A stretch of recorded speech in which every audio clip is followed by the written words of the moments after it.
नमस्कार दोस्तों, स्वागत करता हूं आपके अपने YouTube channel learn with pKb में। तो दोस्तों, कैसे हो आप सभी। आज के वीडियो में गाइस यार हम वीएलडीए और पंजाब एग्रीकल्चर यूनिवर्सिटी के एएटी वाला जो एग्ज़ाम होता है उसकी प्रिपरेशन करेंगे। मैथमेटिक्स का काफ़ी इंपॉर्टेंट चैप्टर जो है एपी सीरीज़ यानी कि अर्थमेटिक प्रोग्रेशन उसकी फुल फॉर्म है, वो हम शुरू करने वाले हैं और काफ़ी इंपॉर्टेंट भी रहेगा। कुछ स्टूडेंट्स को आता भी है लेकिन उनके लिए एक सोल्यूशन है। स्टार्टिंग के वीडियो जो है वो ज़रूर देखिएगा आप। और उससे पहले ये भी बता देता हूँ, वीएलडीए वाले स्टूडेंट्स काफ़ी खुश भी होंगे क्योंकि पहले डाउट चल रहा था कि ये मेडिकल वाले स्टूडेंट्स सिर्फ एग्ज़ाम दे सकते हैं या फिर कोई भी स्ट्रीम का दे सकता है। तो फाइनली कल उसके ऊपर फैसला आ चुका है। कल आपको वीडियो भी मिल गई होगी पीकेबी एजुकेशन वाले चैनल पर कि कोई भी स्टूडेंट एग्ज़ाम दे सकता है जिसने +2 कर ली हो किसी भी स्ट्रीम से, चाहे आर्ट्स से, चाहे कॉमर्स से या फिर नॉन मेडिकल या मेडिकल से। लेकिन अगले साल से ये हो जाएगा, 2022-23 का जो एग्ज़ाम होगा उस सेशन में ये हो जाएगा कि सिर्फ मेडिकल वाले स्टूडेंट्स ही एग्ज़ाम दे पाएंगे। तो गाइज़ यार काफ़ी कह सकते हैं गोल्डन चांस है आपके लिए। आप अच्छी तरह तैयारी करो। हम भी अपनी तरफ से पूरी पोटेंशियल लगाकर आपको तैयारी करवाएँगे, आप करते रहो। और शुरू-शुरू में हम इम्पोर्टेंट टॉपिक्स करने वाले हैं, नोट्स वगैरह आपको मिलते रहेंगे, साथ-साथ बुक भी वीएलडीए की आप डाउनलोड कर सकते हो डिस्क्रिप्शन के लिंक से। और उसके बाद हम इम्पोर्टेंट क्वेश्चंस करेंगे, प्रीवियस ईयर क्वेश्चन पेपर्स को सॉल्व करेंगे, काफ़ी कुछ हम करने वाले हैं। तो आप चैनल के साथ जुड़े रह सकते हो। तो चलिए यार गाइज़ शुरू करते हैं वीडियो को। तो दोस्तों, सबसे पहले उन स्टूडेंट्स की बात कर लेते हैं जो सोच रहे हैं कि हमें एपी सीरीज आती है। तो उनके लिए बोर्ड पर मैंने एक सम लिखा है, पढ़ भी सकते हैं आप। Kth term of an AP, यहाँ पर एक एपी सीरीज दी गई है और इसकी केथ टर्म क्या है वो आपको निकालनी है। थोड़ा सा हिंट दिया गया है कि केथ टर्म 132 ज़्यादा है इस एपी की 54वीं टर्म से। तो थोड़ा कन्फ्यूजिंग सा क्वेश्चन है ये। वीएलडीए के एग्जाम में ऑलरेडी पूछा जा चुका है, शायद 2018 का जो एग्जाम था वीएलडीए का उसके अंदर ये पूछा जा चुका है। तो ये सम आपको अगर आता है तो यानी कि जो इस वीडियो के अंदर मैं करवाने वाला हूँ वो आप ऑलरेडी आपको आता है, आपको ये वीडियो देखने की ज़रूरत नहीं है। जिनको ये सम नहीं आता वो मैं करवाऊँगा। इस वीडियो के देखने के बाद आपको ये चीज़ें आने लग जाएगी और इस तरह के सम जो आएंगे वीएलडीए के एग्ज़ाम में इस बार, मैं कह सकता हूँ आएगा इस तरह का सम, क्योंकि हर बार आता है तो वो आपको भी आने लग जाएगा। तो जिन स्टूडेंट्स को कुछ नहीं आता वो अभी टेंशन ना लें क्योंकि उनको सब कुछ आने लग जाएगा। सबसे पहले यार गाइस आपको मैं बताता हूँ एक एपी सीरीज़ होती क्या है। तो सबसे पहले तो आपको सीरीज़ पता होना चाहिए क्या होती है सीरीज़। कोई भी नंबर्स एक सीक्वेंस में अगर दे रखे हैं, जैसे कि मैं लिख देता हूँ 1 3 5 7 9, तो ये क्या है, नंबर्स की सीरीज़ है, एक सीरीज़ हो गई। जिस तरह की मैचेस की सीरीज़ होती है कि 5 मैच की सीरीज़ है यानी कि 5 मैच की सीरीज़ है, उसी तरह ये 5 नंबर्स की सीरीज़ है। एपी सीरीज़ के अंदर क्या है, दो लगातार नंबर्स, कोई भी दो लगातार नंबर्स, जैसे कि पहले और दूसरे की ही अगर हम बात करें तो दूसरे में से हमको पहला सब्ट्रैक्ट करना है, जैसे कि 3 - 1, तो आंसर क्या आ रहा है 2। फिर हम करेंगे 5 - 3, तो आंसर आ रहा है 2। फिर करेंगे 7 - 5, आंसर आ रहा है 2। फिर करेंगे 9 - 7, तो आंसर आ रहा है 2। तो यानी कि सबके बीच में डिफरेंस जो है वो 2 का है। तो ये एक एपी सीरीज है। डिफरेंस 2 नहीं होना ज़रूरी नहीं है कि 2 ही होगा, और भी हो सकता है। जैसे कि अगर हम बात कर लेते हैं 1 और यहाँ पर 6 11 16, तो इसके बीच में डिफरेंस देखिए आप। 6 में से जब 1 सब्ट्रैक्ट करोगे तो 5 आएगा। 11 में से जब 6 को सब्ट्रैक्ट करोगे तो भी 5 आएगा। 16 में से 11 को सब्ट्रैक्ट करोगे तो भी 5 आएगा। यानी कि डिफरेंस अगर सेम आ रहा है तो ये दी गई सीरीज एक एपी सीरीज है। आपको डिफरेंस चेक करना है दो लगातार टर्म्स का। कोई भी दो लगातार टर्म आप उठा लीजिए, चाहे 9 - 7 कर लीजिए, डिफरेंस सेम आना चाहिए। आपको स्टार्टिंग में देखना है वैसे भी। सेकंड टर्म में से फर्स्ट को माइनस करोगे, फिर थर्ड में से सेकंड को करोगे, तो अगर ये सेम आ रहा है यानी कि एपी सीरीज है। अगर इसी तरह यहाँ पर एक और सीरीज ले लेते हैं 1 4 7 11, तो अभी हम इसको चेक करेंगे एपी सीरीज है या नहीं। 4 - 1 = 3, 7 - 4 = 3, 11 - 4, तो ये क्या हो गया 11 - 7, सॉरी 11 - 7 करेंगे। 11 - 7 करें तो ये क्या हो गया, यहाँ पर 4 आंसर आ रहा है। तो ये सेम नहीं है, ये तीनों सेम नहीं है, तो इसका मतलब क्या हो गया, ये एपी सीरीज नहीं है। तो ये चीज़ें आपको पता होना चाहिए कि एपी सीरीज क्या होती है। कोई भी सीरीज अगर आपको दी गई है उसके अंदर दो लगातार टर्म्स का डिफरेंस अगर सेम आ रहा है तो वो एक एपी सीरीज है। तो यही चीज़ आपको पता होना चाहिए। अभी मैं एक और भी आपको थोड़ा इसके अंदर एक्सप्लेन कर देता हूँ।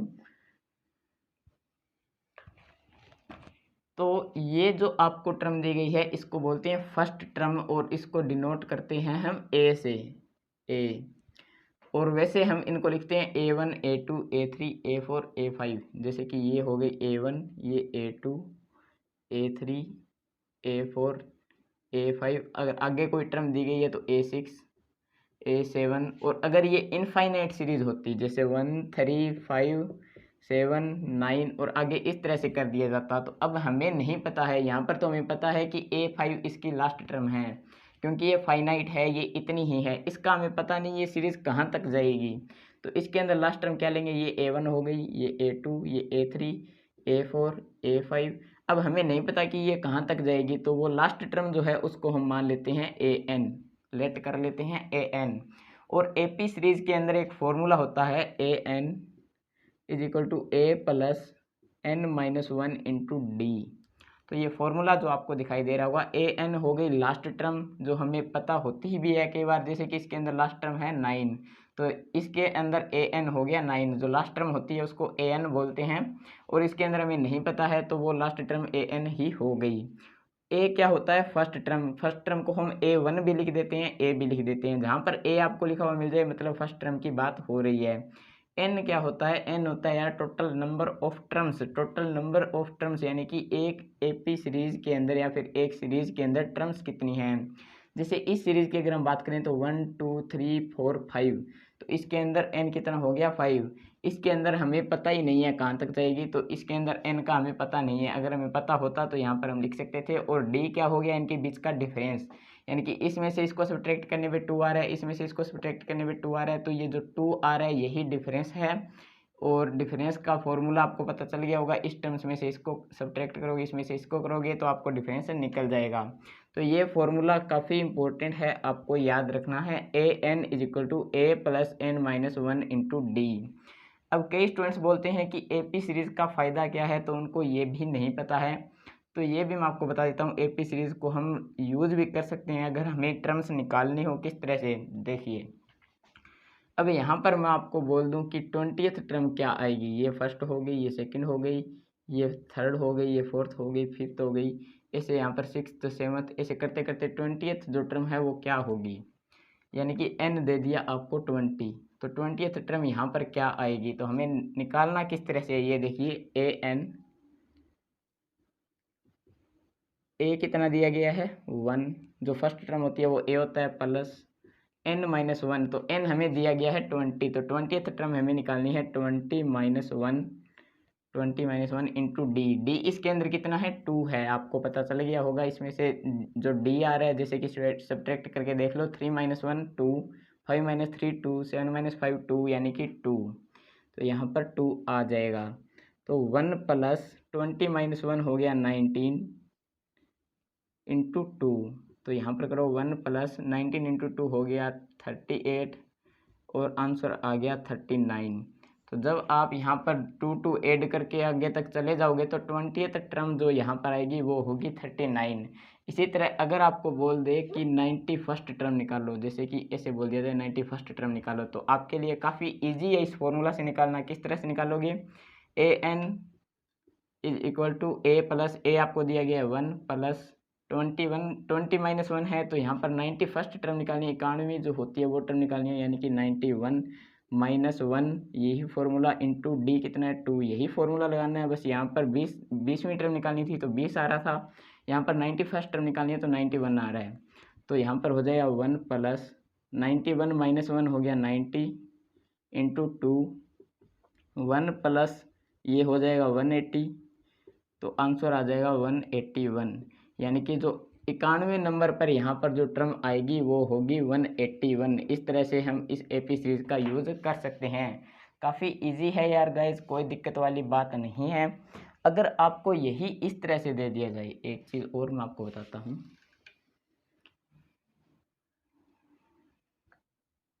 एक चीज़ यहाँ पर देखने वाली ये भी है कि अगर आपको दे दिया जाए इस तरह से करके और यहाँ पर लिख दिया 41, और आपको बताना है कि 41 कौन से नंबर पे आएगा।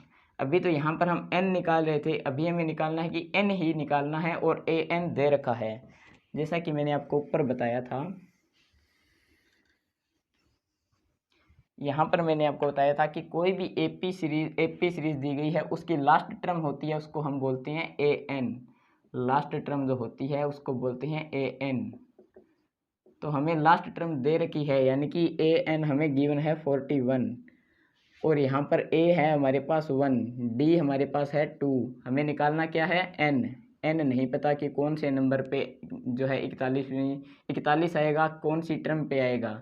जैसे 1 2 3 4 5 और 6 7 8 पता नहीं कितना चलेंगे तब 41 आएगा। तो ये किस तरह से निकालेंगे, ये देखिए वही formula A N is equal to A plus N minus 1 into D. A N हमें निकालना नहीं है, इस बार दे रखा है 41 is equal to A plus A कितना है 1 प्लस एन हमें निकालना है इस बार। पहले एन दिया हुआ था ये निकाल रहे थे, अभी ये दिया हुआ है ये निकालना है -1। डी कितना है 2। 41 -1 कर दीजिए, 41 ये प्लस का 1 है, इधर आके हो जाएगा माइनस का, ये सेम रह जाएगा 1 -1 इंटू 2। 41 -1 40 आ जाएगा is equal to n -1 into 2। अब 2 इधर मल्टीप्लाई में है इसके साथ, तो ये इधर आके हो जाएगा डिवाइड में, यानी कि इधर से यहाँ पर आकर डिवाइड में हो जाएगा। अब 2 से 40 को डिवाइड करें तो ये आ जाएगा 20।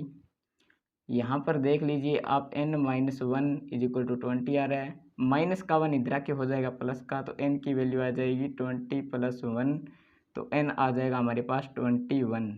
ये n की वैल्यू आ रही है, यानी कि 1 2 3 4 5 6 7 ऐसे करते जाएंगे, तो जो 21 टर्म आएगी वो होगी हमारे पास 41, इसका आंसर होगा। तो इस तरह से आप इजीली इन सम्स को सॉल्व कर सकते हो, जो भी क्वेश्चंस आएंगे इनको इजीली सॉल्व कर सकते हो।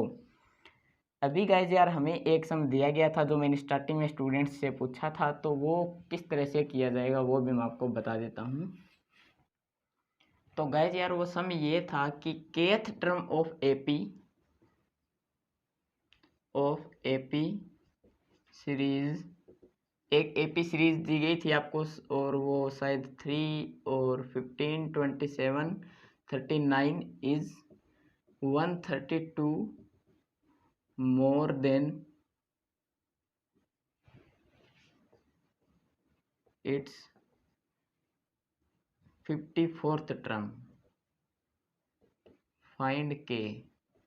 तो गाइज यार ये सम दिया गया था, आप इसको ध्यान से समझिए। सबसे पहले तो आपको एक एपी सीरीज दी गई है, जहाँ पर लिखा हुआ है एपी सीरीज, यानी कि ये एपी सीरीज है, और आप चेक भी कर सकते हो 3 15 27 और 39।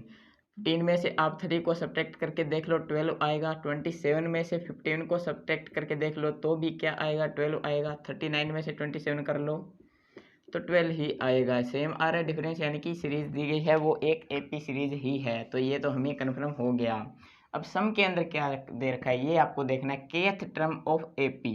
तो kth टर्म को हम किस तरह से लिखेंगे, nth टर्म को हम लिखते हैं एन ए एन, यानी कि जो लास्ट टर्म होती है। इसी तरह kth टर्म को क्या लिखेंगे, ए के। तो kth टर्म आपको क्या दिया गया है, 132 ज़्यादा है 54वीं टर्म से, 132 more than it's 54th term. तो kth टर्म को हम लिखेंगे ए के, 54th टर्म को लिखेंगे ए 54, और इससे 132 ज़्यादा है, यानी कि इसमें 132 हमें जोड़ना है। ए के क्या है, ए 54वीं टर्म से जो है 132 ज़्यादा है, तो ये हमें दे रखा है। और फाइंड क्या करना है, फाइंड हमें करना है के। तो सबसे पहले हम A54 फाइंड करेंगे, A54 फाइंड करके यहाँ पर पुट कर देंगे, तो इन दोनों का जोड़ होगा वो ए के बराबर आएगा, फिर के की वैल्यू हम निकाल लेंगे। काफ़ी इजी है ये सम, कोई दिक्कत वाली बात नहीं है। तो A54 कैसे निकालेंगे, हमें तो एक टर्म दी गई है, 2 3 4 4 ही टर्म दी गई है, हमें निकालनी है 54th टर्म। तो फॉर्मूला बताया था an is equal to A plus N minus 1 into D.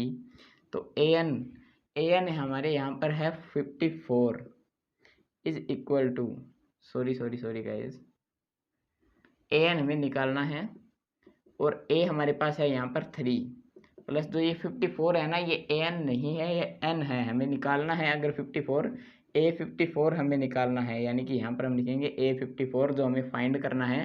तो a प्लस a यानी कि 3 प्लस n माइनस 1, n हमें दे रखा है 54 माइनस 1 इंटू डी। अब डी क्या है, यहाँ पर हमने पहले निकाल के देखा था 12 आ रहा था, तो ये थी डी की वैल्यू।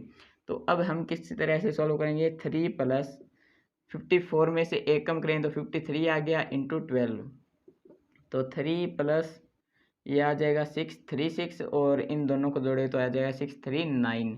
तो ये आ गई हमारे पास A54 की वैल्यू। अब हमने यहाँ पर क्या लिख रखा है ये देख लीजिए, AK is equal to A54 जो हमारे पास है 639 प्लस 132। इन दोनों का जोड़ क्या आ रहा है, 9 और 2 हो गए 11 और इनको जोड़ लो 771। यहाँ पर जोड़ आपको मिलेगा, यानी कि AK आपको मिल गया 771।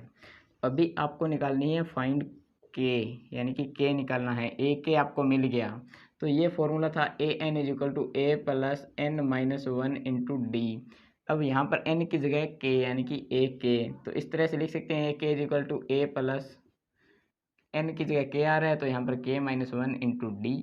के की वैल्यू हमें फाइंड करनी है। AK हमारे पास निकल गया है यहाँ पर already 771 is equal to A plus, तो A यहाँ पर इसके अंदर क्या था 3 प्लस के की वैल्यू हमें निकालनी है K माइनस 1, डी हमारे पास 12 था।